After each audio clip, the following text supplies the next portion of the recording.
김어준 씨가 말이죠. 장윤기 같은 사건 1년에 몇 건씩 있다. 이렇게 말을 해가지고 지금 오늘 세계일보 사설에까지 실렸습니다. 네. 어떻게 보셨어요, 이 사안? 저도 이 영상을 보자마자 분노할 수밖에 없었는데요. 가장 대표적으로는 지금 민주당이 정말 네. 대격변하고 있으며 네. 민주당이 앞으로 크게 발전할 길만 남아있다고 생각합니다. 왜냐면요. 지금 이 검찰 개혁에 있어서 사실 보안 수사권 폐지가 논의될 때요. 네. 이재명 대통령께서 정관을 준비할 때도 네. 그 보안 수사권 전면 폐지라든지 완전 폐지 자체가 네.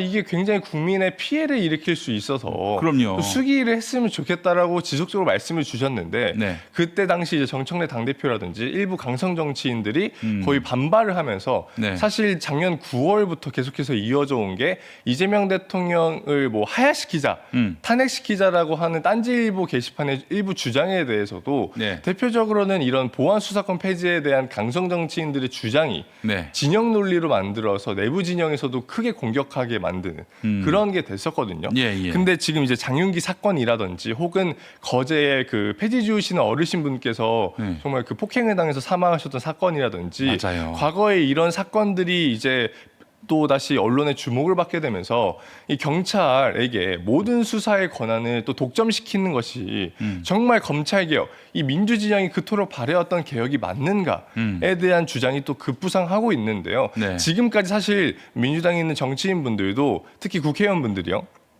이 강성 지지층, 특히 김어준의 강성 지지층으로 보일 수 있는 이분들의 그 욕설이라든지 혹은 정치적 테러, 문자 네. 테러 이런 것들이 무서워서 사실은 어느 정도는 그냥 침묵하면서 진행된 측면이 있었는데요. 우리 저 정민철 후보도 그런 욕설 문자나 메시지 많이 받아보셨죠? 저는 엄청나게 받고 심지어 요즘에는 딴지 게시판의 지분율이 김민석 당대표 후보님 절반, 네. 뭐 송영길 대표님 25%, 네. 저 25%뭐 이런 식으로 말씀 주시는 아유, 그럼 분들도 당대표에 계시더라고요. 도전할 걸 그랬어. 아닙니다만 어쨌든 제가 계속해서 딴지 게시판이 갖고 있는 문제들을 지적하다 보니까 네. 거기에 대해서 지속해서 또 상당한 수준의 지분율을 보여주는 게 아닌가 아니, 싶은데 그러면 하나만 더 여쭐게요. 그러면은 딴지하고 그 일베의 차이를 잘 못 느끼시겠어요. 이거 말씀드리고 싶었던 게 제가 네. 이제 요즘에 교육청 강연을 책을 출간한 뒤로 계속 다니고 있었는데요. 네. 거기서 이제 극우화라든지 예. 혹은 극우 알고리즘에 대해서 설명을 많이 드립니다. 음. 근데 그때마다 생각이 드는 게요. 네. 우리는 뭐가 달랐는가? 그리고 특히 딴지일보라든지 민주진영이 이런 이제 강성 커뮤니티에서 보이는 모습이 사실은 겹쳐 보이는 거예요. 그러니까 제가 어떻게 보면 여기에 대해서도 이제 진영 논리를 갖추고 어느 정도는 무시하면서 그냥 다 그 외부 그러니까 극우 진영 비판에만 몰두할 수 있었는데 이 강연을 하다 보면 제 개인의 양심이라든지 아니면 네. 정말 우리가 왜 정치를 이토록 관심을 갖고 또 하려고 합니까? 더 좋은 사회를 만들고 더 좋은 국가를 만들기 위해서 하는 건데 이런 우리 진영에 있는 병폐라든지 문제에 대해서는 침묵하면서 그럼. 외부에게만 공격하는 것은 그야말로 정의롭지 못하고 또 정치를 시작하고자 했던 저의 그 초심을 굉장히 모욕하는 일 같아서 네. 이런 부분에 대해서 사실 외부 이제 예를 들어서 보수 진영 유튜브에 나갔을 때는 언급하지 않았습니다만 네. 이 민주 진영의 유튜브에 나갈 때는 이 부분들을 자성하기 위해서 계속해서 비판을 했는데요. 결론적으로 결론이 어떻게 됐냐면 파란 이준석이다. 혹은 박지원의 부활이다. 뭐 이런 식으로 또 하나의 모욕적인 언어라든지 상대를 진영 논리로 찍어 누르려는 이런 언어들이 저에게 더 씌워지고 있단 말이죠. 그 일베들하고 뇌 회로가 똑같을 거예요. 그래서 인간들. 지금 네. 극우 진영이 굉장히 똑같다. 그리고 예를 들어서 그 문재인 대통령을 강성으로 지지하던 뭐 분들 중에서 윤석열 대통령에게 넘어간 일부 분들이 있지 않았었습니까? 네, 그렇죠. 그분들 중에서 또 SNS에 활발하게 활동하시는 분들이 있잖아요. 네. 그분들이 최근에 뭐 트위터나 이런 데 올리는 거 보니까 정말 극우의 언어보다 더 극우적인 그 모습들을 보이더라고요.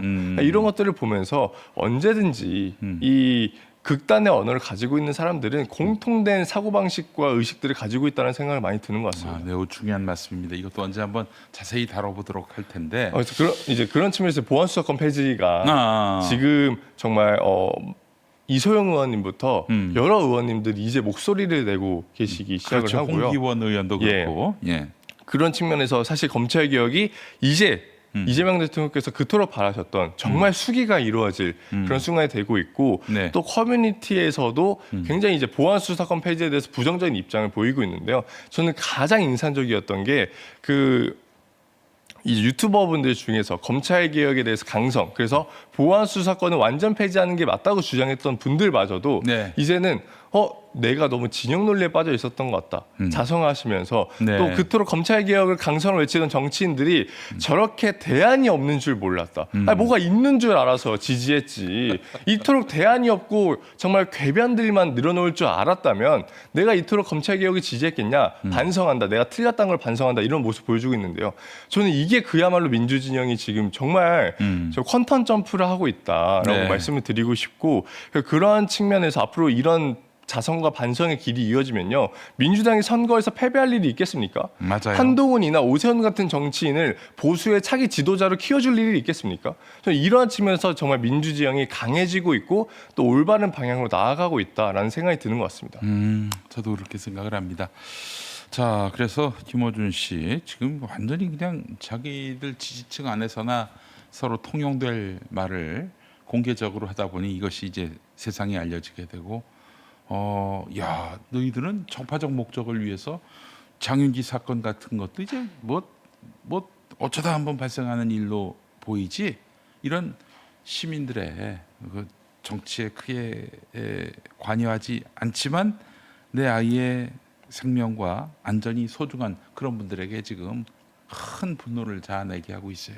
여러분, 정말 이런 이 진영 논리가 정말 우리를 망하게 하는 길입니다. 맞습니다. 예. 그리고 정말 정의가 있다면 네. 지금 이렇게 장윤기 사건이라든지 혹은 이렇게만 있는 게 아니라 최근에 이제 술집에서 아르바이트 하던 알바생 분이 정말 그 술집 사장님에게 성폭행을 당하고 아이고. 그리고 경찰에 신고를 해서 이제 그날 경찰에 조사를 받았는데 경찰이 그날 당일 술 취한 상태에서 조사 2시간 정도 한 다음에 집으로 귀가시킨 다음에 그대로 사건을 종결했다는 거예요. 이런 경찰을 어떻게 믿냐 이거야. 예, 그래서 그 아르바이트생 분이 스스로 목숨을 끊으시면서 아이고야. 이 스마트폰 배경 화면에 예. 꼭 경찰에 이의 신청 좀 해달라고 불송치 결정 이의 신청 좀 해달라고 쓴 다음에 예. 돌아가셨는데 그분의 나이가 제가 알기로 만 19세인 걸로 알고 아이고야, 있거든요. 세상에.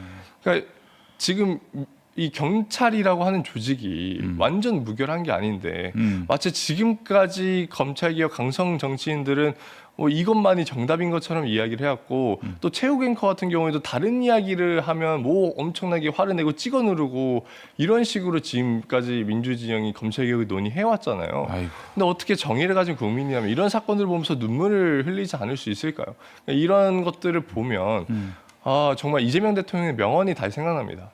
가만히 있었더니 상대가 알아서 자빠져.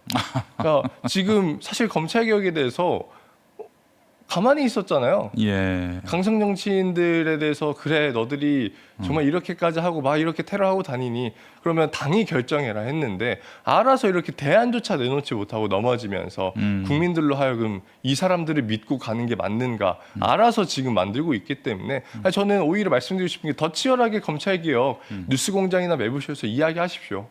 그러면 더 무너지게 될 겁니다. 특히 매불쇼의 우리 최욱 씨는 정말 매일같이 이렇게 이 보안수사권 폐지 이후에는 대안이 없다라는 걸 3일 연속 이렇게 국민들에게 알려줘 가지고 정말 큰 역할을 했다. 뭐 이런 생각이 듭니다. 네. 예.